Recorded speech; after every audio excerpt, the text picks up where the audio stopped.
Good day mga ka-Aircon Tech. Ayan, dito ulit tayo. Ito yung di-discuss ko lang sa iyo kasi kanina parang maghapon ako hindi gumawa. Ngayon lang ako umupo ulit dito sa aking lamesa kasi yung gumawa yung partner ko kanina. Ayan, so ito yung mga tanggap namin kanina. Ayan, so hindi ko na lang i-mention siguro pangalan nito kasi hindi kami nagpaalam dun sa may-ari. Pero kilala naman nila itong mga board nila na ito. Ayan, so ang problema nitong isa, ayaw umandar ng indoor fan. Hindi ko alam kung anong model nito kasi dalawang indoor fan ang ginamit niya.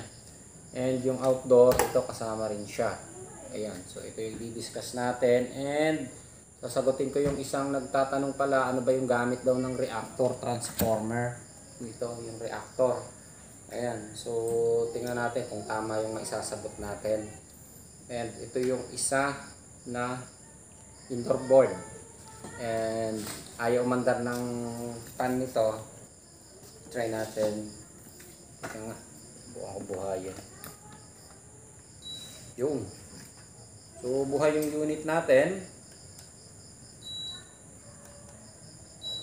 Yan. And ikinabit ko yung pan. Ito. Yung pan motor. Pero hindi umaandar. Ayan. So sa ganitong problema, ang i-check natin, voltage reference. Ayan. So ito yung ituturo natin, ano ba yung voltage reference na pwede nating i-check sa pan motor. Okay. So ayan. So subscribe na lang sa ating YouTube channel, JDL Electronic Service Center.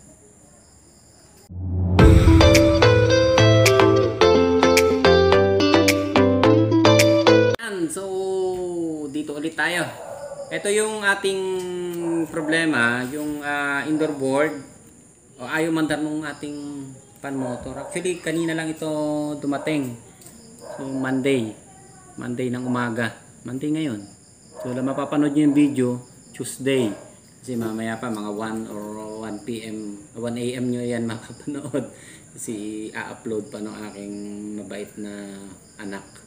Ayan. Mabait na anak. Ayun. So ito yung ayaw mandar. Dalalan niya rin yung kanyang pinaka-outdoor. Ito yung isa.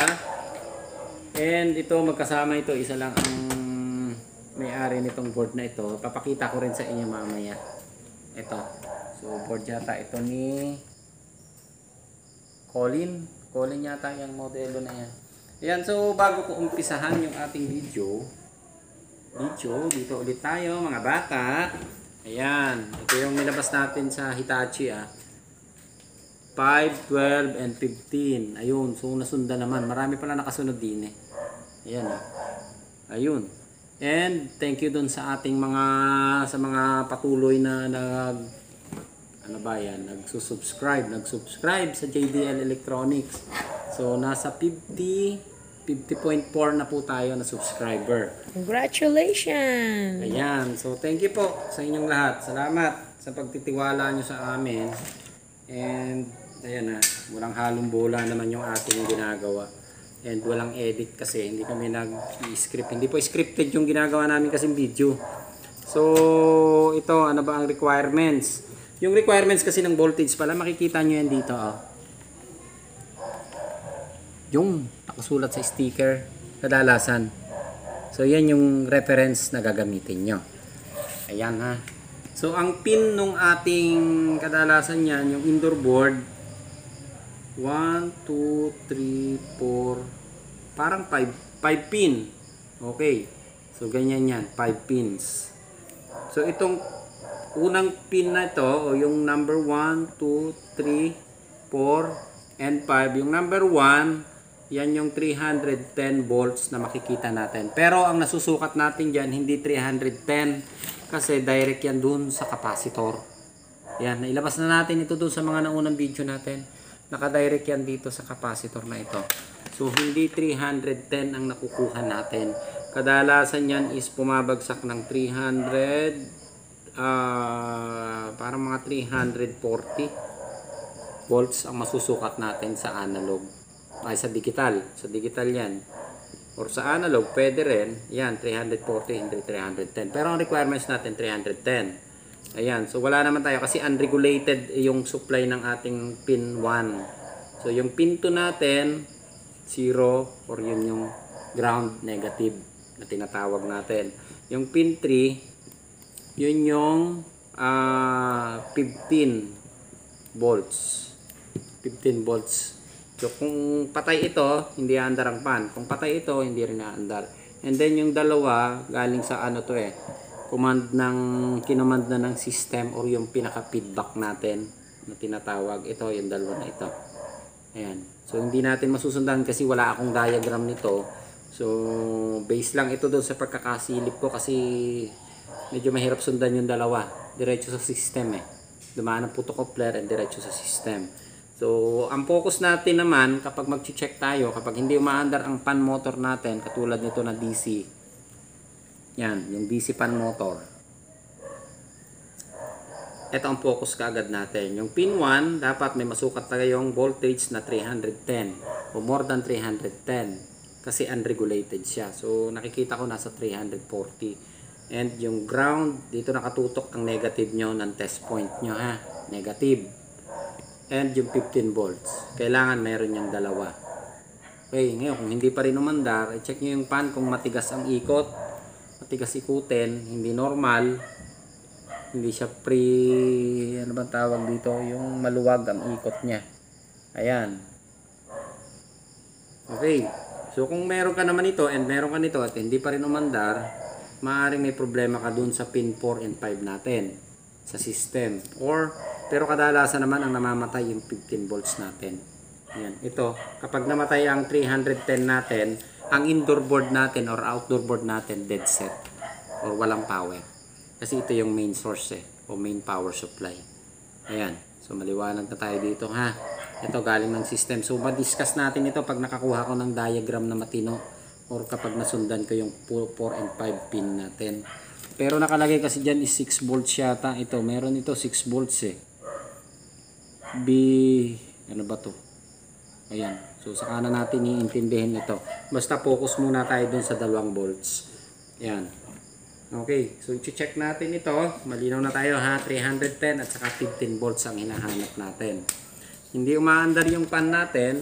So focus tayo 310 and 15 volts. So kakalasin ko muna yung ating unit. Ito yung board natin. So LG po itong board natin na ito. Yung okay, kalasin na natin.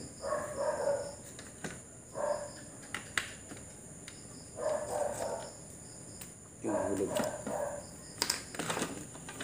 Okay, so kakalasin ko muna yung pan motor. Ito, tinanggal ko. Hindi ko alam kung anong model nito, pero dalawa ang pan motor na nakakabit sa isang board. Ayan, so hindi ako familiar doon sa pinaka-model. Ayan, so binaliktad ko and tututukan ko lang ng ilaw. Ayan, so bababa ko lang yung ilaw kaya medyo magbablur yata itong video natin. Yung and ito, digital ang gagamitin natin para madali nyo masundan. Okay, so magaling namang maghawak na ng tester yung aking cameraman. Multitask na kasi yan Ayan, pero walang sahod yan. Kawang gawa lang yan. Pakain lang, pwede na. Ayan, so pag dinalhan nyo yan ng kahit ano. Tinapay, pwede na. Tinapay lang, pwede na yan. Huwag lang luma, Pwede na yan. Ayan, so isasaksak ko yung unit. And, yan, buhay natin. Yun, so naka-on yung unit Ayan. Yung hinahanap natin na voltage, teka ewan ko mapopokus natin ito. Ayan. Okay, DC. Kasi full DC inverter ito, full DC. So DC ang ating. Okay, kunin natin ang negative. Yung hinanap natin kanina na 0 volts ay 0 o negative. Ito, yung ating test point. Ayan 316 ang nasukat natin. Ayan, kita na. Ayan ang test point natin Yan. So, binaliktad ko lang doon yan sa dalawang pin na ipinakita ko kanina. Yan, 316. And dapat doon sa kabilang paan natin, ito. Ayan, So, patay na naman yung ating 15 volts. And ito kasing board na ito, may gumawa na. Nakita naman din, nakita ko ito kanina. And yung may-ari yata o yung nagdala dito ang nag-check. So, ito yung 15 volts natin na nawawala. Yun.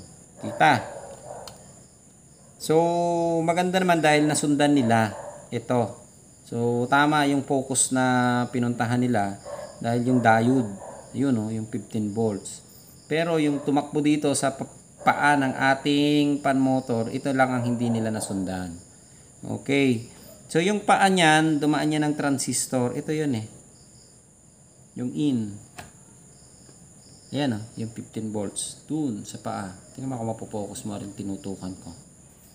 Ito yung hindi nila nasundan. Yon. So, yun yung 15 volts natin. So, yung 15 volts na yun kasi, dadaan pa doon sa switching transistor natin. Ituro na natin ang switching transistor. So, nasundan nyo na yan. So, magsuswitch siya. Dapat magkakaroon din tayo doon sa pinakapaa na ito. So, wala. Okay.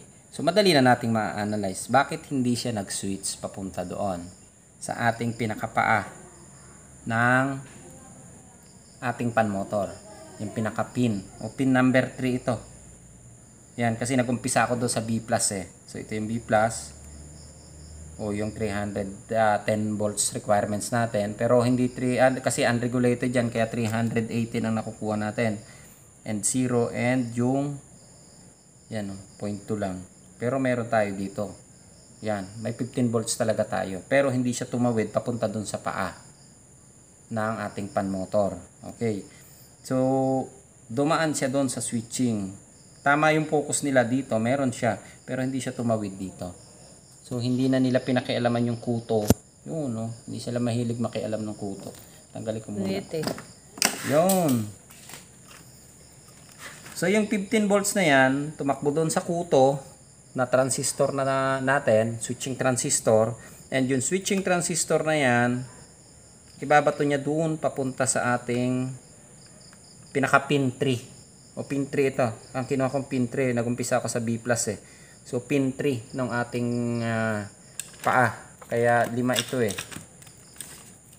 Yun. So, yung red, yun yung pinaka B+ na kinukuha natin o positive na 310, yung red. Yung black, yun yung pinaka negative. Yung white, ayun, yun yung ating 15 volts. Yun. So, hindi nila pinalitan So, maaaring sira. Medyo mahirap i-check. And may ni-ready na ako dito. May naka-ready kasi akong ganito Kasi common na pumapasok ito sa amin. So, tinatanggal ko siya doon sa mga sirang board. Katulad niyan, corroded na. Yung tinanggal ko na yung isang kuto. Yung kuto na transistor kung tawagin namin. Ayan. So, tatanggalin ko lang at ililipat ko doon. Ayan.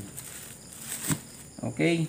So, tingnan natin Medyo wag nyo nang paka-focus. Basta naka-focus tayo doon sa tinakbuhan ng 15 volts papunta doon sa pin na yon. Ayan. Mahirap lang i-analyze. Pero mamaya, tingnan ko kung maipapakita ko sa drawing. Yun. Tanggal ang kuto. Ayan. So, hindi ko kasi makita kung alin yung base collector emitter nito. Pero yung 15 volts, yun yung base.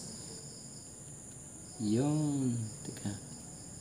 So, napakahirap ikabit dahil maliliit na.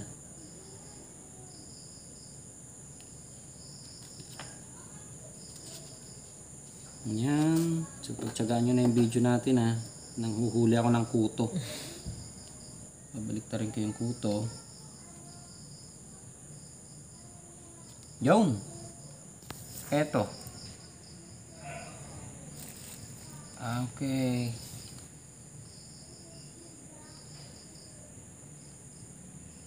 Yan. Kaya pag medyo malabo-labo na ang mata, huwag nyo nang subukan.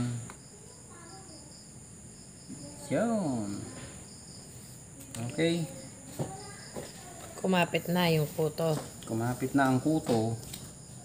Yan. Palalakihin natin hanggat lisa pa lang. Yan. Kulit mo. Yan.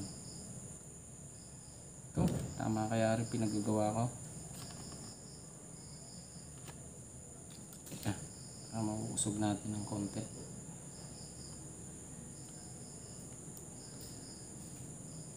Ayun. So, tingnan na lang natin kung okay na. Ayun, oh. Kita nyo, napakaliit kung ipo-focus natin, oh. Yung switching transistor nya. Ayan.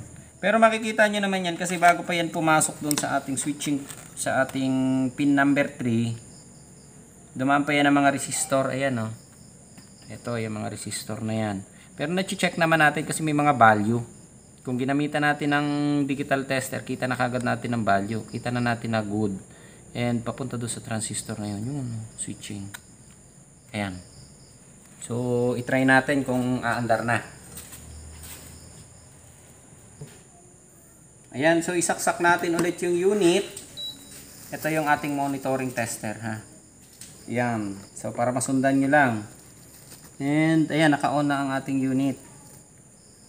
So, kunin ulit natin ang negative. Yan, yung 318 natin. At yung nawawala natin kanina. Ayun.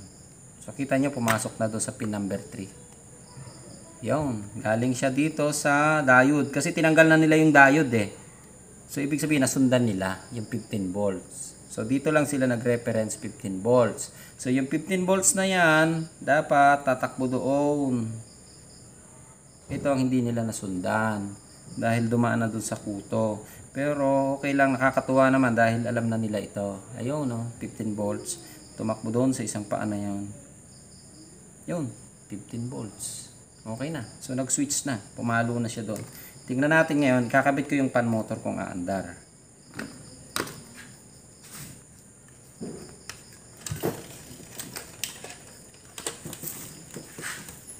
Yan. So, ikakabit ko si pan. Parehas lang siya eh. Oh. Hindi ko alam kung anong model to and ano yung pinaggamitan. Pero mahaba yung isa. Parehas naman. Yun. Subukan natin isaksak ulit. Yun. On. Okay, so ito yung dalawang pan natin. Double check ko lang kung hindi na bagsak ang supply. So ayan, 14.5 or 15 volts pa rin siya dahil may nakaload na tayo na pan. Yun, umikot to. Ayun, nakita nyo, umikot ang dalawang pan natin. Dahil umikot si pan natin dahil kompleto na yung voltage natin. Yan, yung hinahanap nating 310 o 316 kasi unregulated yan kaya 316. Yung ating 15 volts regulated, ayan o, 15. Pumasok na siya dun sa ating pan, naging 14.4 dahil nagkaroon na siya ng drop dahil nakaload na yung ating pan motor. Ayan, so umaandar na yung pan natin. Wala na tayong problema sa pan. Ang problema ngayon natin yung outdoor kung aandar. Ito yung outdoor niya. Ayan. So, sa susunod na natin, i-discuss ito. Basta okay na tayo dito. Okay. So, balikan ko lang ulit yung drawing ko, ha. Sundan. Pinatay ko muna. Yun. 310, negative, 15 volts. 4 and 5, papunta sa feedback or yung ating system. Ayun. So, ganun lang kasimple. Natanggal ang soldering ko. Nasunog. Okay. Tanggalin ko na. Ayan. So, madali na nating masusundan ito, ha. Okay na tayo dito. Ayan. So, yung okay na tayo dito. Napaandar na natin yung pan. Try ko na lang kung aandar siya dito. And, ito pala, kaya nasisira. Parang may inilabas na ako nito sa LG na split type siya pero wall mounted. Katulad nito ang board. Ayan. So, nasisira siya dahil nasira ang pan motor. So, pag nasira ang ating pan motor, nasisira yung supply na 15 volts. So pag nakita nyo ng sira ang pan motor, malamang sira ang board. Yun din kung sabi ko sa kanila eh. Yan, ngayon kung sira ang board, na-identify yung sira ang board, i-check nyo muna yung pan motor. Sabi bago ko nga kayo- yan sa kanila eh. Kulit. Sabi ko nga yan. Ayan. Paulit-ulit nga ako. Pag nasira ang board, na-identify nyo ng sira ang board, lalo na doon sa section ng papunta ng pan motor, huwag nyo nang i-load yung pan motor nyo. Ay, pilit. Ayan. Ayaw nila dalhin yung pan motor eh, kasi daw malaki. Ayun. Huwag na kayong mahirapang magtanggal. Ipacheck nyo na dito. Wala naman hong bayad yung check-up noon. Ayun. Babayaran nyo lang ho pagka kayo'y kumita na. Eh, hindi naman ho kami naniningil agad. Yun nga eh. Pero kailangan yung bayaran kasi yung kuryente namin ay bayarin na. Ayun. Ayun. Eh, okay naman. Ayan na. At least nasundan nyo. And sasagutin ko lang isang nagtatanong pala doon sa ating reactor. Ay yung mga nagpapa-shoutout ay sanga na gawin natin dahil kumahaba yung ating video. Ay ang importante ay matutunan natin ito. So ano ka daw gamit na re? Reactor na re. Bakit gari nilagay pa din eh? Reactor ang tawag. Mabigat lang. Pampabigat. Re, kita mo laki-laki. 3 tonner yata are pero ang liit ng reactor na ginamit. Ayun. Tapos ari isa. Ay, ari pala, may kwento ko. Ayun. Ari daw ibuo yung board. Ay, naikabit, hindi nilagay yung mika, oh. Tapos kinabit, hindi nag-short. Yun. Ayun, din eh. Ayan. So, doon tayo sa reactor muna. Ano ba yung gamit ng reactor pala? So, yung reactor kasi importante na nakalagay talaga dyan. Kaya ito kasi parang wala siyang reactor na kasama na katulad na ganitong kalaki. Pero nakakabit na doon no, sa ating board. Yun pala yun. Ito na yung pinaka-reactor niya. Ayan. So sa madaling salita kasi ang reactor na ginagamit natin, bakit gumagamit ng ganito transformer o reactor na tinatawag natin? Ganito ha, sample natin. Meron kang hose ng tubig. Ganito lang kaigsi. Yan. So, yung tubig natin, kapag pumasok dito, ilang seconds yan tatakbo. So, mabilis dahil maigsi. Hanggang dito lang kahaba. Kung ang hose mo ay umikot-ikot, saka pa lang lumabas doon, so, ilang seconds yan bago tumakbo dito. Yung so, ibig sabihin natin yan, yung biglang pasok dito ng ating supply or current, hindi siya biglang papasok dito or nare-reduce ang supply kung gumamit tayo ng reactor. Yung tinatawag natin na parang, ano ba ito, sa English, inrush. Inrush, ano ba sa Tagalog ang inrush? Ayun. Yung biglang pasok. Tanungin. Okay, English yun eh. Yung Tagalog biglang- na lang. Ha? Tagalog na lang. Ayan, okay, yung biglang pasok ng ating supply or current. Current. Okay. So yung pasok natin, kung wala ang ating reactor, so mabilis siya, milliseconds, mabilis papasok doon sa ating IPM or bigla ang pasok. And hindi siya nare-reduce or parang nawawalan siya ng control or nawawalan siya ng limit. Na dapat papasok siya ng dahan-dahan or mas mabagal kumpara doon sa short. So mahaba ang cycle bago dumating doon sa ating supply. Yun. So napoprotektahan ang ating power supply. Hindi na nabibigla. Yes, napoprotektahan ang ating IPM, napoprotektahan ang ating regulator. Kaya gumagamit tayo nito. Yun tinatawag nating reactor. Ayan ha. So alam ko may mga engineer na kukontra dito kasi iba ang tawag nila dito. Pero ganito lang kasimpleng intindihin yung ating reactor. Kaya sila gumagamit nito. Okay, so may computation kasi mga engineer dito. Kaya ako hindi naman engineer lang ako. Kaya wala akong computation na rin. Kung ilang milliseconds bago siya makarating doon. Compare mo doon sa walang reactor na ginamit. Okay. Parang pinaiinit-init muna niya. Okay, so mas mabilis dito or tingnan niyo yung hose ng tubig. Pag pumasok din ang bilis pero mahina ang current. or mahina ang buga dahil short lang siya. Pero gumamit ka ng hose na mahaba, tumikot-ikot pa, mabagal siya lumabas pero malakas ang current na inilalabas. Ganyan. Yung naintindihan niya ako. Nalala. Kaya yung ibang 1 HP na unit hindi na gumagamit ng reactor.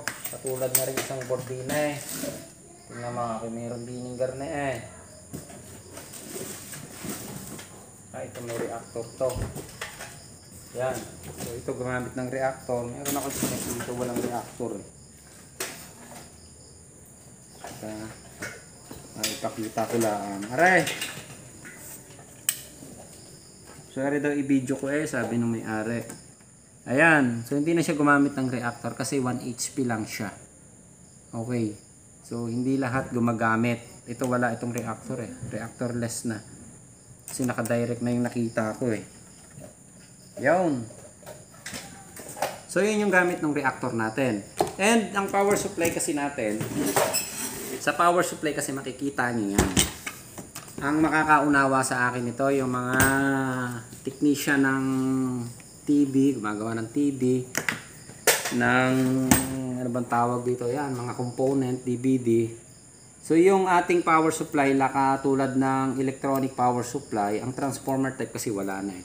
So dumadaan siya ng coil, yan, bago pa pumunta doon sa ating diode. Ayan, bago pumunta doon sa diode to ha. Gumamit nitong coil. So ganun din ang gamit niya, hindi siya direct. Subukan yung tanggalin niyang pinaka-coil na yan. Sinisira niya yung diode. Yan, alam ito ng mga TV technician. Teka, hanap tayo ng isang power supply. Ayan oh. Ito yan oh. Baba ka nga doon. Yan, ito yung coil na yan oh. Yan. So bago pumunta sa power supply, dumadaan ng coil. Coil. Ayan. Para hindi siya biglang pumapasok. Ayan, power supply. Teka ha. Yun oh. Meron din siya. So kapag tinanggal nyo yan, subukan nyo tanggalin, i-eksperimento nyo. Sisirain yung diode nyo, isusort nya, sisirain ang regulator nyo kung nakatanggal ito.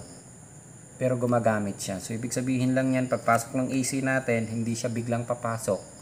Hindi siya bigla, pero mataas ang current na ibabato niya dun sa ating filter capacitor papunta sa regulator. Yun. Yun ang ibig sabihin ng ginagano natin. So gumagamit din siya ng reactor dito, ganun din yon. Yan. So yun yung limit, nagli-limit or yung ano ba tawag doon? Inrush. Inrush ba? Tama ba English ko? Hindi bigla ang pasok, pero mataas ang current or malakas. Ayan, okay na. Medyo maliwanag na tayo doon sa reactor ha. Alam ko may mga engineer na kukontra dyan sa pagkakaintindi natin. So reactor, merong magkakaiba kasing gamit ng transformer. So saka natin i-discuss yan. And ayun, saka na rin natin sasagutin kasi merong isang mahabang comment doon regarding doon sa inverter at non-inverter aircon. So i-discuss ulit natin yon sa susunod. Ayan, so abangan nyo na lang siguro pag may nakaset up akong unit. And yung sinasabi ko lang na dapat naka 24 degree ang ating aircon na inverter.